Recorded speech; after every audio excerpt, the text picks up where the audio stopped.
Hello dear aspirants, welcome to SPM focus UPSC. आज के 12th मई के एपिसोड में हम 4 करंट अफेयर्स टॉपिक्स डिस्कस करेंगे। पहले, पाकिस्तान टर्की नेक्सस और इंडिया के स्ट्रेटेजिक काउंटर्स। दूसरा, इंडिया का एयर डिफेंस सिस्टम और प्रोजेक्ट कोशा के बारे में। Thirdly, we will discuss Delhi high court की जुडिशियल क्राइसिस और case pendency issue. And finally, will talk about Catholic church के नए पोप लियो 14th। चलिए शुरू करते हैं आज का detail current affairs analysis. Pakistan Turkey nexus, a strategic concern for India. Operation Sindoor के बाद पाकिस्तान ने अपनी इमेज को बचाने के लिए एक क्रॉस बॉर्डर अटैक इनिशिएट किया था। इस ऑपरेशन में मॉर्टार शेलिंग ड्रोन और मिसाइल अटैक्स के साथ F-16 फाइटर जेट्स का भी इस्तेमाल किया गया।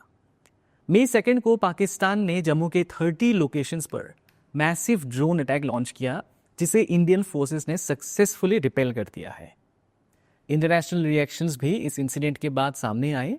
ऑन वन साइड यूएस और यूके ने दोनों साइड से डी एस्केलेशन की अपील की, वहीं इजराइल ने इंडिया को स्ट्रॉन्ग डिप्लोमेटिक सपोर्ट दिया।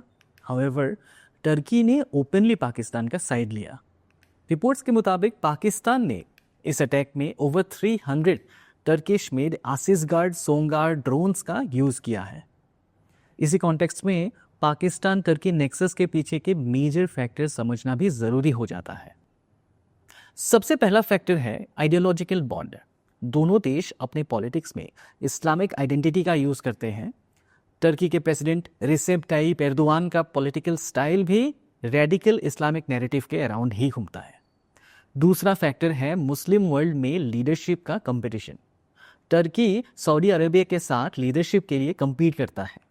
सऊदी अरेबिया ने पिछले कुछ सालों में इंडिया का कश्मीर का सपोर्ट किया है, mostly due to US alignment. इसीलिए टर्की ने पाकिस्तान का कश्मीर स्टैंड कंसिस्टेंटली सपोर्ट किया है, एक काउंटर वेट के रूप में। तीसरा मेजर फैक्टर है डिफेंस कोऑपरेशन। 2020 के बाद चाइना के बाद पाकिस्तान का सेकेंड लार्जेस्ट सप्लायर टर्की बन चुका है। इनकी पार्टनरशिप में ड्रोन्स, मिसाइल सिस्टम्स और टैक्टिकल इक्विपमेंट शामिल है। इंडिया की तरफ से 2023 में ऑपरेशन दोस्त के थ्रू अर्थक्वेक रिलीफ भेजने के बाद भी टर्की ने अपना प्रो पाकिस्तान स्टैंस मेंटेन किया है। इंडिया ने भी इस अलायंस को स्ट्रेटेजिकली काउंटर किया है। रिपब्लिक ऑफ साइप्रस को इंडिया सपोर्ट करता है, जो कि ग्रीस बैक्ड है और टर्की के ऑपोजिशन में आती है। इन रिस्पॉन्स ग्रीस इंडिया के कश्मीर स्टैंस को ओपनली सपोर्ट करता है। अगर बात करें साइप्रस की, तो ये एक ऐसा आइलैंड नेशन है जहां टर्किश और ग्रीक एथनिक कम्युनिटीज़ रहते हैं। 1960 में ब्रिटेन ने साइप्रस को इंडिपेंडेंस दिया था और 1974 में टर्की ने नॉर्थ साइप्रस पर इन्वेजन कर दिया था, जिसके बाद से ये आइलैंड डिवाइडेड हो गया। साउथ साइप्रस अब रिपब्लिक ऑफ साइप्रस के नाम से एक इंडिपेंडेंट कंट्री है, जिसे ग्रीस सपोर्ट करता है। साइप्रस के इशू के अलावा इंडिया ने आर्मेनिया के साथ मिलिट्री टाइज स्ट्रेंथन किए हैं, जो इनडायरेक्टली अजरबैजान और टर्की के ब्लॉक को काउंटर करता है। और फाइनली, इंडिया ने आईमैक कॉरिडोर को प्रमोट किया है, जो टर्की को बाईपास करता है और उसकी ट्रेडिशनल जियोपॉलिटिकल इंपॉर्टेंस को वीकेंड करता है। इस न्यूज़ के बाद अब चलते हैं एक दूसरे क्रूशियल सिक्योरिटी एंगल पर, इंडिया के एयर डिफेंस सिस्टम की तरफ। इंडिया का एयर डिफेंस सिस्टम एक मल्टी लेयर्ड और वेल इंटीग्रेटेड शील्ड है, जो एनिमी एयरक्राफ्ट्स, ड्रोन्स, क्रूज और बैलिस्टिक मिसाइल्स जैसे थ्रेट्स को डिटेक्ट करके, ट्रैक करके न्यूट्रलाइज करता है। सिस्टम 3 स्टेजेस में काम करता है। पहले डिटेक्शन होता है थ्रू सर्वेलेंस रेडार्स, फिर ट्रैकिंग वाया कमांड व्हीकल्स और एंड में interception using missiles guided by engagement radars. India का डिफेंस फ्रेमवर्क कई एडवांस लेयर्स में डिवाइडेड है। सबसे पहले बात करते हैं बैलिस्टिक मिसाइल डिफेंस सिस्टम की, जिसमें 2 लेवल्स होते हैं। पहला है पृथ्वी एयर डिफेंस या PAD, जो एक्सो एटमॉस्फेरिक इंटरसेप्शन करता है, यानी एटमॉस्फेयर के बाहर ही मिसाइल को डिस्ट्रॉय कर देता है। दूसरी है एडवांस्ड एयर डिफेंस या AAD, जो एटमॉस्फेयर के अंदर काम करती है। लॉन्ग रेंज थ्रेट्स से डील करने के लिए इंडिया ने रशिया से S-400 ट्रायम्फ सिस्टम इंपोर्ट किया है। इसकी रेंज 400 किलोमीटर है और यहाँ 30 किलोमीटर ऑल्टीट्यूड तक टारगेट्स को डिस्ट्रॉय किया जा सकता है। ये एक साथ 100 एयरबोर्न टारगेट्स को ट्रैक और 6 टारगेट्स को इंगेज कर सकता है। पहला यूनिट पंजाब में डिप्लॉय किया गया है और इस सिस्टम को इंडिया ने एक सिंबॉलिक नाम दिया है, सुदर्शन चक्र। बात करते हैं मीडियम रेंज डिफेंस की। मीडियम रेंज डिफेंस के लिए इंडिया के पास MR-SAM और बराक एज सिस्टम्स हैं जो इजराइल के साथ को डेवलप्ड है। इनकी रेंज अप्रॉक्सीमेटली 70 किलोमीटर्स तक है। शॉर्ट रेंज डिफेंस में इंडिया काफ़ी केपेबल है। आकाश मिसाइल सिस्टम इजराइल से लिया गया स्पाइडर USSR का लेगेसी S-125 पेचोरा और DRDO का इंडिजिनस QR-SAM सभी एक्टिव डिप्लॉयमेंट में है। आज के ड्रोन थ्रेट्स को टैकल करने के लिए इंडियन आर्मी ने आकाश तीर एंटी ड्रोन सिस्टम डिप्लॉय किया है, जिसका रीसेंट यूज़ हमने पाकिस्तान के ड्रोन अटैक में देखा। अब बात करते हैं एक फ्यूचर प्रोजेक्ट की, प्रोजेक्ट कुशा। DRDO इस indigenous long range air defence system को 2028-29 तक डेवलप करेगा। इसका किल प्रोबेबिलिटी 85% से भी ज़्यादा है और ये S-500 और आयरन डोम जैसे फॉरेन सिस्टम्स का इंडियन अल्टरनेटिव बनेगा। ये project not only strengthens India's defence but also embodies the spirit of आत्मनिर्भर भारत।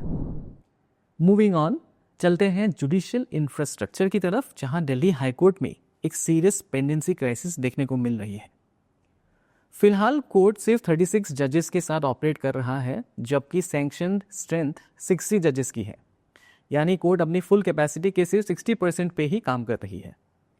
इंडिया जस्टिस रिपोर्ट 2025 के मुताबिक दिल्ली का जज टू पॉपुलेशन रेशियो देश में बेस्ट है, फिर भी बैकलॉग्स काफ़ी ज़्यादा है। दिल्ली में सिर्फ एक जज पर 10 लाख लोगों के लिए अवेलेबल है। सिर्फ जनवरी से मार्च 2025 के बीच सिविल रिट पिटिशंस और टैक्स मैटर्स का पेंडेंसी नोटिसेबली बढ़ा है।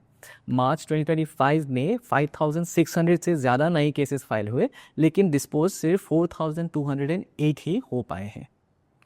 कोर्ट ने खुद ही एडमिट किया है कि वो अपील्स को रीजनेबल टाइम में डिसाइड नहीं कर पा रहे हैं, क्योंकि रेगुलर मैटर्स, फ्रेश फाइलिंग्स और मिसलेनियस हेयरिंग्स ने डेली शेड्यूल को ऑक्यूपाई करके रखा है। एक एग्जाम्पल इस सिचुएशन का है मुकेश कुमार गुप्ता केस, जहां एक CBI अक्यूज ने इंटरनेशनल ट्रैवल की परमिशन मांगी थी। कोर्ट ने इस रिक्वेस्ट को डिनाई करते हुए रिमार्क किया कि जुडिशियल सिस्टम का वक्त ऐसे पिटिशंस में लगा रहा है जबकि हज़ारों क्रिटिकल अपील्स पेंडिंग हैं। ओवरऑल कोर्ट स्ट्रक्चर में सीरियस डॉकेट मैनेजमेंट और शेड्यूलिंग रिफॉर्म्स की ज़रूरत है, जिसमें AI बेस्ड सॉल्यूशंस भी एक प्रैक्टिकल सजेशन हो सकते हैं। चलिए अब एक इम्पॉर्टेंट इंटरनेशनल डेवलपमेंट की तरफ चलते हैं। वेटिकन में नए पोप की अनाउंसमेंट हो गई है। रॉबर्ट प्रीवोस्ट को कैथोलिक चर्च का नया पोप चुना गया है और वो बन गए हैं चर्च के पहले American pope for the first time in 2000 years. उनकी एज 69 ईयर्स है और वो ऑगस्टिनियन रिलीजियस ऑर्डर से बिलोंग करते हैं। उन्होंने पेपल नेम अडॉप्ट किया है लियो द 14th, यानी पोप लियो 14।